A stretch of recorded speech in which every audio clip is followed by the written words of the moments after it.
Leaders news కి స్వాగతం. ముందుగా ముఖ్యాంశాలు. తాడేపల్లి ఘటనపై శ్రీ సజ్జల రామకృష్ణారెడ్డి కామెంట్స్.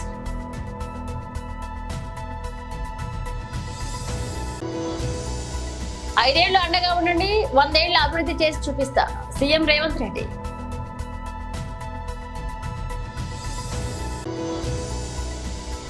ఇరవైకే భోజనం, విజయవాడ రైల్వే స్టేషన్ లో స్పెషల్ కౌంటర్.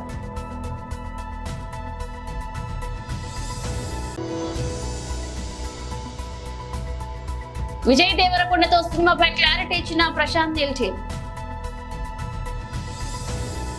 తాడేపల్లి ఘటనపై శ్రీ సజ్జల రామకృష్ణారెడ్డి కామెంట్స్.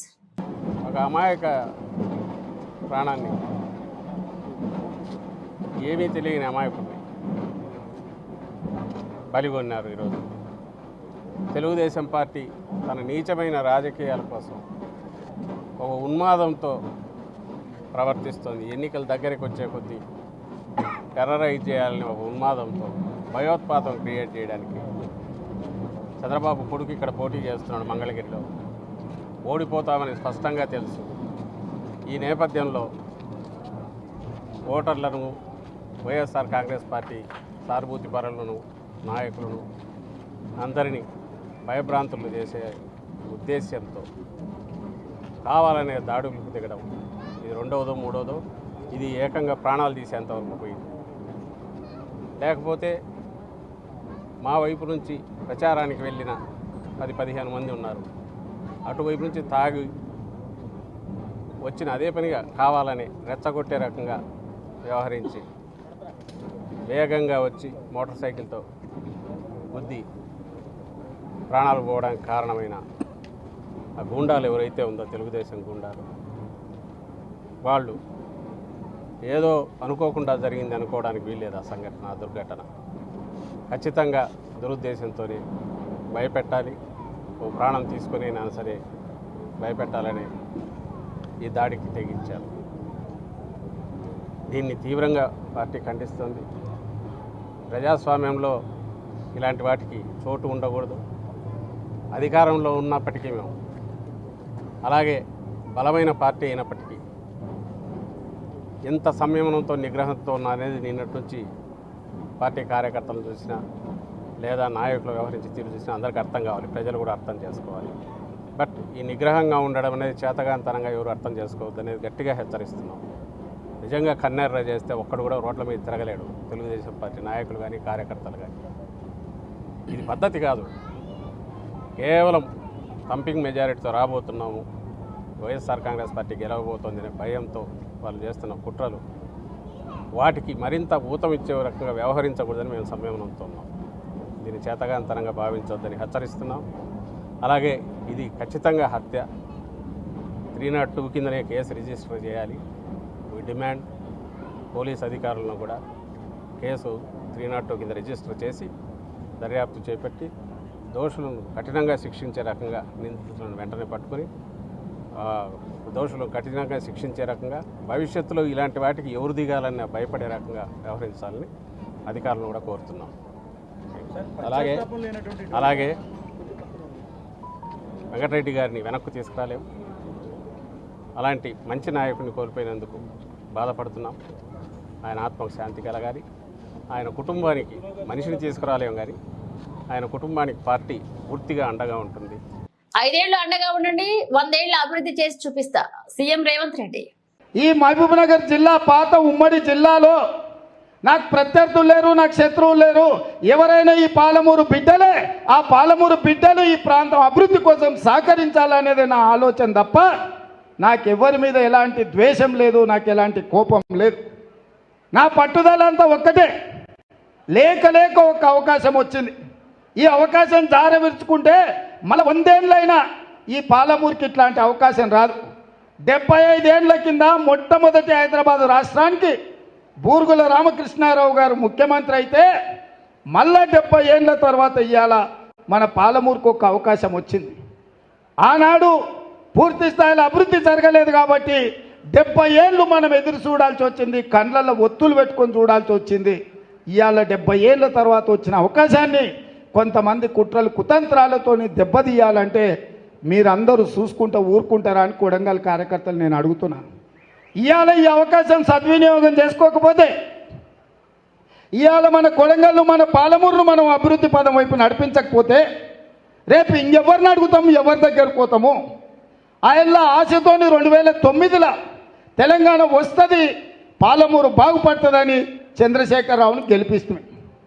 పాలమూరులో ఊరు లేకపోయినా, పార్లమెంటులో నోరు లేకపోయినా కేసీఆర్ను ఎంపీకి గెలిపిస్తే గెలిచిండు. గెలిచిన తర్వాత తెలంగాణ వచ్చింది. అదే పత్త పోయిండు, గజ్వేల పోయి ఫామ్ హౌస్ కట్టుకున్నాడు, సిద్దిపేట సిరిసిల్ల గజ్వేల అభివృద్ధి చేసుకున్నాడు తప్ప కొడంగల్ వైపు తిరిగి చూసిండా? ఆయనను ఎంపీకి గెలిపించినప్పుడు మనం ఓట్లు వేయలేదా? మన పాలమూరు ఆయనను ఆశీర్వదించి గెలిపించలేదా? పరాయుడే అవుతాడని చెప్పి కేసీఆర్ నిరూపించండు కదా. ఈ పాలమూరు మీద ద్వేషంతో, సవతి తల్లి ప్రేమతోటి 10 ఏళ్ళు ముఖ్యమంత్రి ఉన్నా కల్వకుర్తి పూర్తి కాలే, నెట్టంపాడు పూర్తి కాలే, కోయిల్ సాగర్ పూర్తి కాలే, జూరాల పూర్తి కాలే, ఏ ప్రాజెక్టు పూర్తి కాలేదు, ఏ ఎకరాకు నీళ్ళు ఇవ్వలేదు. పాలమూరు రంగారెడ్డి ఎత్తిపోతలని కమిషన్లకు బలైపోయింది. ఎక్కడిదక్కడనే ఆగం. మక్తల్ నారాయణపేట కొడంగల్ను నేను జీవో తెస్తే 10 ఏళ్ళు దాన్ని దొక్కిపెట్టిండు. ఇవాళ మళ్ళీ మనం దాన్ని బయటకు తీసి ఇవాళ పన్నులు మొదలు పెట్టుకున్నాం. అందుకే ఇవాళ ఈ కొడంగల్ కార్యకర్తల సమావేశంలో నేను ఒక మాట చెప్పదలుచుకున్నా. ఈ పార్లమూరులో ఈ 5 ఏళ్ళు ఏ ఎన్నికలు వచ్చినా నాకు అండగా నిలబడండి. రాబోయే 100 ఏళ్లకు సరిపోయే అభివృద్ధి చేసే బాధ్యత నేను తీసుకుంటా.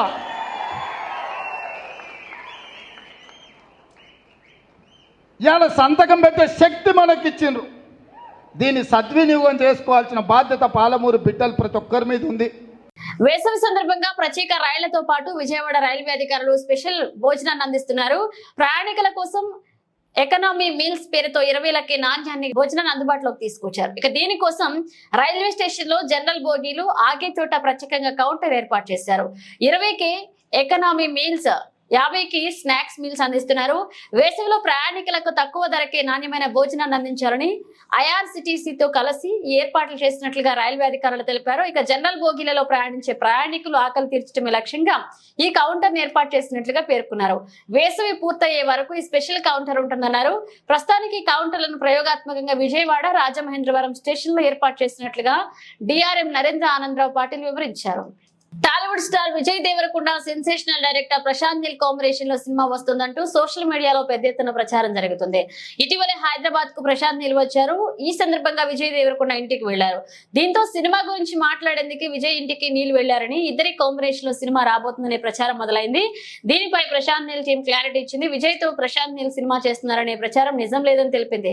ఇదంతా అసత్య ప్రచారమేనని చెప్పింది. ఇక మరొక వైపు విజయ్ దేవరకొండ తాజా చిత్రం ఫ్యామిలీ మ్యాన్ ఇటీవలే ప్రేక్షకుల ముందుకు వచ్చింది. ఈ చిత్రంలో ముద్దుగుమ్మ మృణాల్ ఠాగూర్ హీరోయిన్ గా నటించింది. రొమాంటిక్ లవ్ ఎంటర్టైన్ గా తెరకెక్కిన ఈ చిత్రం ప్రేక్షకులను మెప్పించలేకపోయింది. జెర్సీ ఫేమ్ గౌతమ్ దర్శకత్వంలో తదుపరి సినిమాను విజయ్ దేవరకొండ చేస్తున్నాడు. ఇక దర్శకుడు సుకుమార్ తో కూడా విజయ్ గతంలో ఒక ప్రాజెక్ట్ అనౌన్స్ చేశాడు. జనసేనాని పవన్ కళ్యాణ్ కాకినాడ జిల్లా ఉప్పాడలో వారాహి విజయ్ బేరి సభకు హాజరయ్యారు. ఇవాళ తాను పిఠాపురం అసెంబ్లీ నియోజకవర్గం నామినేషన్ దాఖలు చేశారని చెప్పారు. తన ప్రసంగంలో సీఎం జగన్ పై తీవ్ర స్థాయిలో ధ్వజమెత్తారు.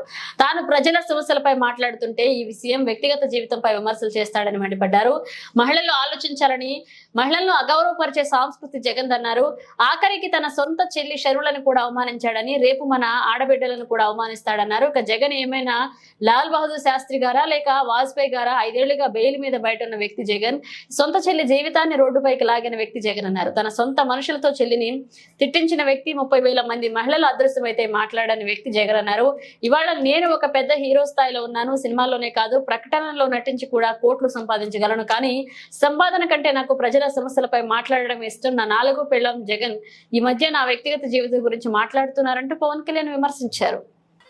30,000 మంది, ఒకళ్ళు కాదు, ఇద్దరు కాదు. అది మీకు తెలియకపోవచ్చు. ఈ ఊర్లో ఎక్కడ ఉండిపోవచ్చు, మనకు కాదని అనుకోకండి.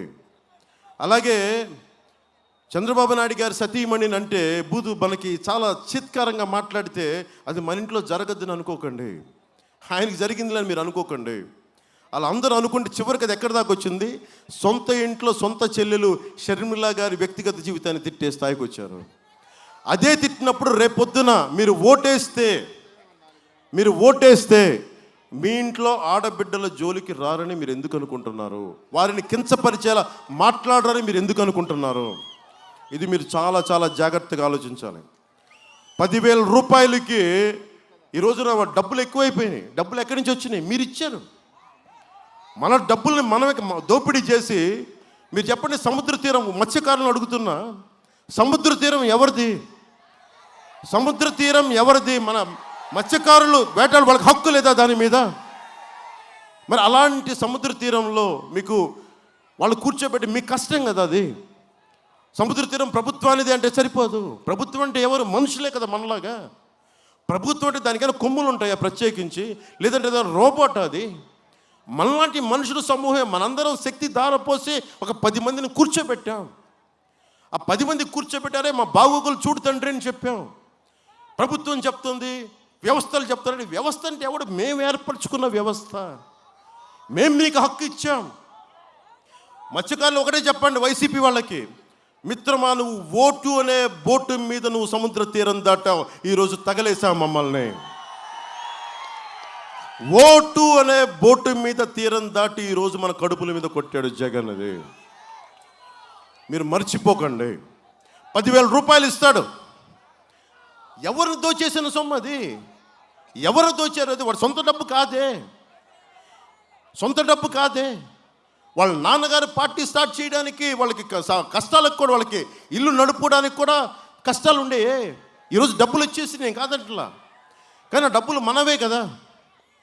ఈరోజు జగన్ దగ్గర 1,00,000 కోట్లు ఉన్నాయి, ఇన్ని కోట్లు అని చెప్తారు.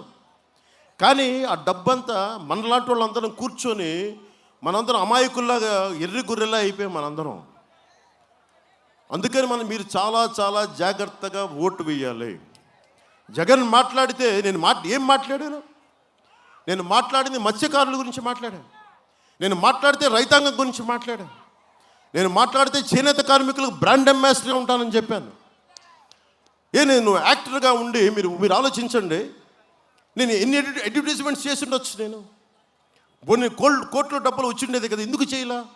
అరే, పవన్ కళ్యాణ్ అనేవాడు గొంతు తిప్పితే ప్రజలకి మేలు జరగాలి, ప్రజల కష్టాలకి అది భుజం గాయాలి.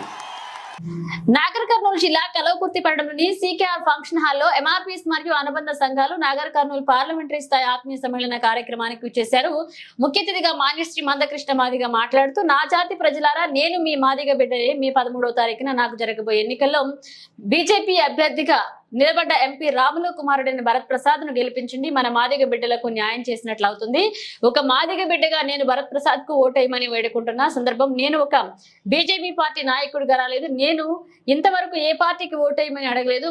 మన మాదిగ పోరాట సమితికి అండగా మన పిల్లల భవిష్యత్తు మనం మార్చడానికి అన్ని రంగాల్లో వెనుకబడినటువంటి మాదిగలను అన్ని రంగాల్లో ముందస్తులు తీసుకురావడంతో పనిచేయండి. ఇక నా కోసం కాదు, మీ బిడ్డల భవిష్యత్ కోసం, ముందు తరాల భవిష్యత్ కోసం, షెడ్యూల్ కులాల నాగరికత కోసం నేను చేసే ఈ పోరాటం నా కోసం కాదు, నా కోసం చేసే పోరాటమే. అయితే నేను వేసుకునేది నల్లకండువా కాదు. నాకు కావాలనుకుంటే ముఖ్యమంత్రి పదవి, మంత్రి పదవి వస్తుంది. కానీ మన జాతి కోసం, మన భవిష్యత్ కోసం, ముంతరాల కోసం నేను చేస్తున్న ఈ పోరాటం ఆగదు. ఇక కాంగ్రెస్ మరలా నిలువును ముంచేస్తుందన్నారు.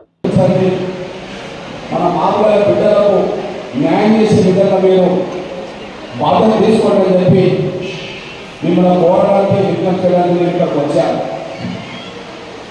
ఒక మాదిగ బిడ్డగా నేను భరత్ ప్రసాద్ గారికి ఓటేయమని నేను కోరడం జరుగుతున్నదంటే, నేను ఒక బీజేపీ పార్టీ నాయకుడిగా నేను రాలేదు. ఎంఆర్ఎస్ మొదలైన తర్వాత నేను ఇంతవరకు ఏ పార్టీ కూడా చేరలేదు. మాదిగ రిజర్వేషన్ పోరాట సమితి ఏర్పడింది 94లో. మన పిల్లల చదువులు వెనుకబడిపోతున్నాయి, మన పిల్లలకు ఉద్యోగం రావట్లేదు, మనం మాదిగంగా ఆర్థికంగా చిక్కుపోయాం, రాజకీయంగా మనం వెనుకబడిపోతున్నామని చెప్పి అన్ని రంగాల్లో వెనుకబడిపోతున్న మాదిగలను అన్ని రంగాల్లో ముందుకు నడిపించడం కోసం మీ మాదిగ బిడ్డగా నా వంతు 3 దశాబ్దాల్లో పోరాటం చేస్తున్న విషయం మీరు పూర్తిగా ఉన్నారు, మీరు గమనించలే ఉన్నారు. ఈ నేపథ్యంలో మీ అందరూ చెప్తున్నా, షెడ్యూల్ కులాల వర్గీకరణ సాధిస్తేనే మన పిల్లల చదువులు ముందుకెళ్తాయి, మన పిల్లలకు ఉద్యోగాలు వస్తాయి, ఆర్థికంగా రాజకీయంగా పైకి వస్తాం. వాటి కోసమే ఒక తాపత్రయంతో ఈ 30 ఏళ్ళుగా నా వంతు పాత్ర పోషిస్తున్నా. నా కోసం కాదు, మీ బిడ్డల భవిష్యత్తు కోసం ఉద్యోగం కలిగిన మీరు మర్చిపోరు. నా కోసం కాదు, మీ బిడ్డల భవిష్యత్తు కోసం ఈ పోరాటం వెళ్తున్న విషయం మీరు మర్చిపోతారని అనుకుంటున్నాను. ఒకవేళ నా కోసమే అవుతే ఈ 30 ఏళ్ళ నుంచి జరుగుతున్న ఉద్యోగంలో నా కోసం కలిసి చేసుకోదలుచుకుంటే నాకు ఎప్పుడో పదవులు వచ్చినాయి, ఇప్పుడు పదవులు వస్తాయి. నా ఒంటి మీద ఎప్పుడు కూడా ఈ నల్ల కండువా తప్ప మీరు వేరే కండువా చూసే చరిత్ర లేదు, చరిత్ర ఉండదు భవిష్యత్తులో కూడా. నా ఒంటి మీద ఈ నల్ల కండువా తప్ప మా మీద ఉద్యమానికి గుర్తుగా, మా మీద పోరాటానికి గుర్తుగా నేను మొదలు వేసుకున్న కండువా 30 ఏళ్ళ క్రితం ఇదే కండువా నా ఒంటి మీద ఉన్నది, రేపు కూడా నా ఒంటి మీద ఉంటుంది. ఎందుకంటే ఇది నా దాని కోసం జరుగుతున్న పోరాటం. ఈ పోరాటాన్ని నేను పక్కకు పెడితే, ఈ పోరాటాన్ని పక్కకు పెట్టి నేను ఏదైనా పాపం చేస్తే, ఈ నల్ల కండువా పోయి నా ఒంటి మీద ఏదైనా కండు వస్తే నేను ఎప్పుడో పదవులు నాకు వస్తాయి, ఎప్పుడో పదవుల్లో ఉండేవాడిని. ఇప్పుడు మీ ముందటున్నది అన్న ఎంపీ రాములన్న, మీ ముందటున్నది ఎంపీ రాములన్న. ఇదో రాములన్న ఇప్పుడు ఎంపీ ఎప్పటి నుంచి 2019 నుంచి ఇప్పుడు ఎంపీగా ఉన్నాడు. మీ బిడ్డగా నేను ఎంపీ కాదాల్సుకుంటే నాకు 1998లోనే చంద్రబాబు నాయుడు పెద్దపల్లి పార్లమెంట్ పెడితే నేను వద్దానుకున్నా. అన్న 2019 నుంచి ఎంపీ, కానీ నేను 98లోనే చంద్రబాబు నాయుడు ఎంపించారు. అది రామ్లాల్ గారు తెలుసు. పెద్దపల్లి పార్లమెంట్ ఇద్దరు చంద్రబాబు నాయుడు గారు ఏమన్నాడంటే, కృష్ణ నువ్వు మార్పులకు మంచి నాయకుడు ఎదిగావు. 25 రోజుల క్రితం అదృశ్యమైన ప్రభుత్వ ఉపాధ్యాయుడి అదృశ్యం కేసును ఛేదించారు చేగుంట పోలీసులు. ప్రభుత్వ ఉపాధ్యాయుడి దారుణ హత్యకు పాల్పడిన 3 నిందితులను అరెస్ట్ చేసి రిమాండ్ కు తరలించారు పోలీసులు. మెదక్ జిల్లా చేగుంటకు చెందిన మోత్కూరి నాగరాజు మాసాయిపేట ప్రభుత్వ పాఠశాలలో హిందీ ఉపాధ్యాయుడిగా పనిచేస్తున్నాడు. అతను గత మార్చి 28వ తేదీ నుంచి అదృశ్యం కాగా అతని కుమారుడి ఫిర్యాదు మేరకు చేగుంట పోలీసులు కేసు నమోదు చేసుకుని విచారణ చేపట్టారు. రామాయంపేట సర్కిల్ ఇన్స్పెక్టర్ వెంకటేష్ కథనం ప్రకారం చేగుంటలో అద్దె ఇంట్లో నివాసం ఉంటున్న ప్రభుత్వ ఉపాధ్యాయుడు నాగరాజు అదే భవనంలో నివాసం ఉంటున్న వంగా సత్యనారాయణ తన భార్య వంగా స్వాతితో మృతుడు నాగరాజుకు అక్రమ సంబంధం ఉంది. అనే అనుమానంతో మార్చి 28వ తేదీన అతని బావ మరిది మల్లేష్ మరియు మల్లేష్ స్నేహితులైన సునీల్ మరొక నిందితులతో కలిసి ప్రభుత్వ ఉపాధ్యాయుడు నాగరాజును చేగుంటలోని అతని నివాసంలో కొట్టి చంపి మరుసటి రోజు మృతదేహాన్ని ఒక అద్దె కారులో వేసుకుని హైదరాబాద్ ప్రగతి నగర్ చెరువులో పడేశారని, ఇట్టి నేరానికి పాల్పడిన సత్యనారాయణ మరియు మల్లేష్ సునీళ్లను రిమాండ్ కు తరలించగా మరొక నిందితుడు పరారీలో ఉన్నట్లుగా రామాయంపేట సర్కిల్ ఇన్స్పెక్టర్ తెలిపారు. ఇక్కడ అక్రమ సంబంధం ఉందనే అనుమానంతో ఇట్టి హత్య జరిగిందని సీఐ తెలిపారు. గవర్నమెంట్ టీచరు జెడ్పిహెచ్ఎస్ మాసాయిపేటలో పనిచేస్తూ ఉంటాడు. ఆయన 3 రోజుల నుంచి కనపడతలేదని ఆ రోజు చేగుంట పిఎస్లో ఫిర్యాదు ఇవ్వడం జరిగింది. దాని మీద కేసు అవ్వడం జరిగింది. మ్యాన్ మిస్సింగ్లో కేసు అయింది. ఆ తర్వాత దీన్ని పరిశోధించగా దీనిలో కొన్ని వివరాలు ఏంటంటే, ఈ టీచరు కిరాయికుంటున్న ఇంటి క్రింద వంగా సత్యనారాయణ అన్న వ్యక్తి తన కుటుంబ సభ్యులతోటి, ఫ్యామిలీ పిల్లలతోటి ఉంటాడు. అతని భార్య వంగ స్వాతి పైన ఉండే టీచర్ తోటి గత సంవత్సర కాలంగా అక్రమ సంబంధం పెట్టుకుంది అనే అనుమానంతో వంగా సత్యనారాయణ ఈ టీచర్ని ఎలాగైనా చెప్పాలనే ఉద్దేశంతో పగతో రగిలిపోతూ ఈ స్వాతి తమ్ముళ్ళైన రమేష్ని, మల్లేష్ని ఇంటిమేషన్ ఇస్తాడు. వాళ్ళు వచ్చిన తర్వాత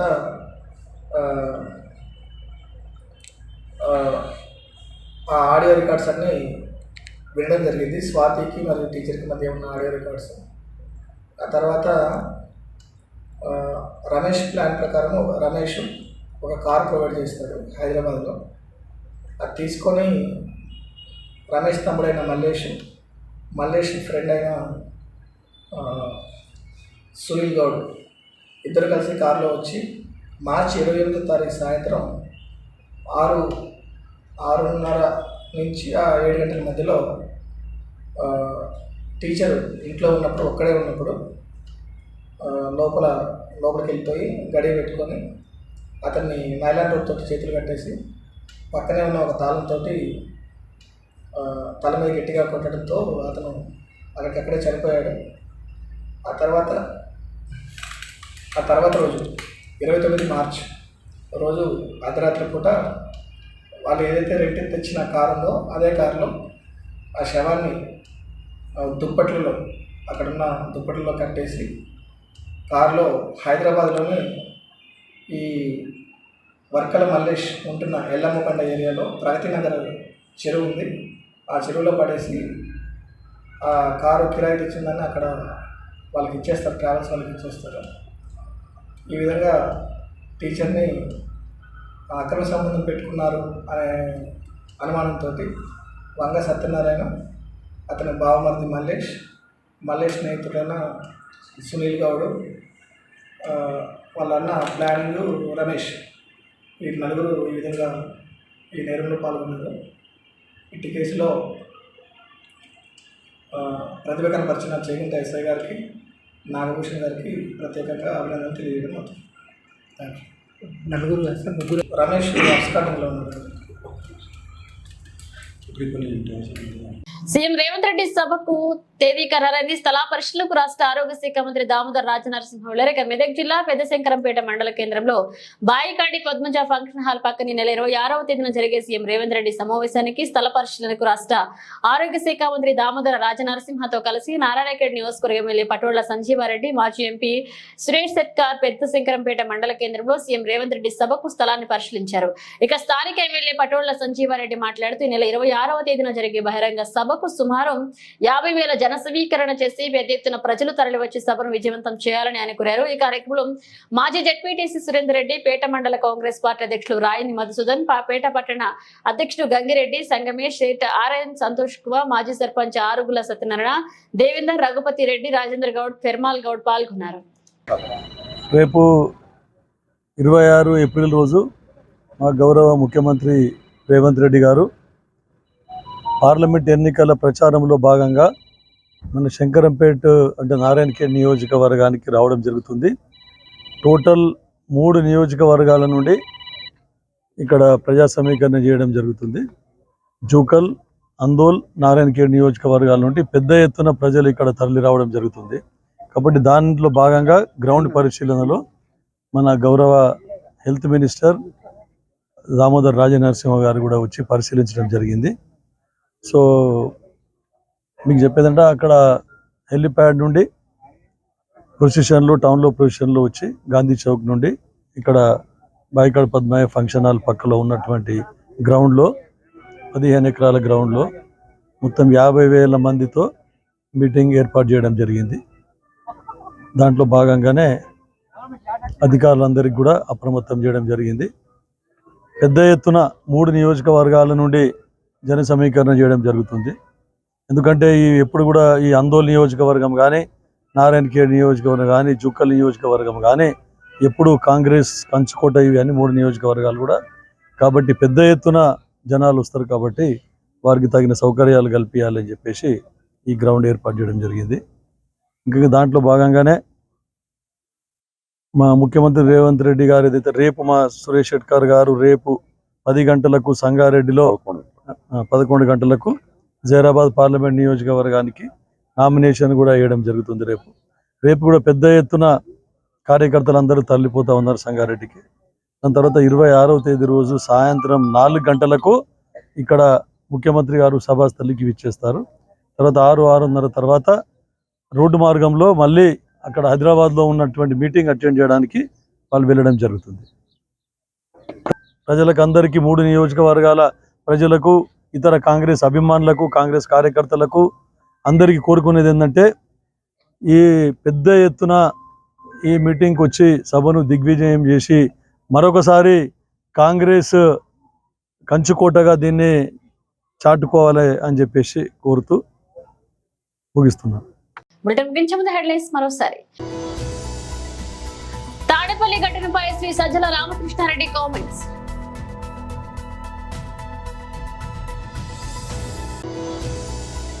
ఐదేళ్లు అండగా ఉండండి, 100 ఏళ్ల అభివృద్ధి చేసి చూపిస్తా సీఎం రేవంత్ రెడ్డి.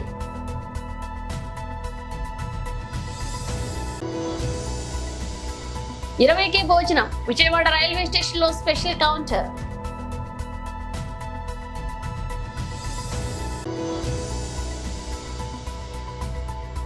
విజయ్ దేవరకొండతో సినిమాపై క్లారిటీ ఇచ్చిన ప్రశాంత్ నీల్ టీమ్. ఇవి ఇప్పుడు అప్డేట్స్. మన అప్డేట్స్ తో మళ్ళీ కలుద్దాం.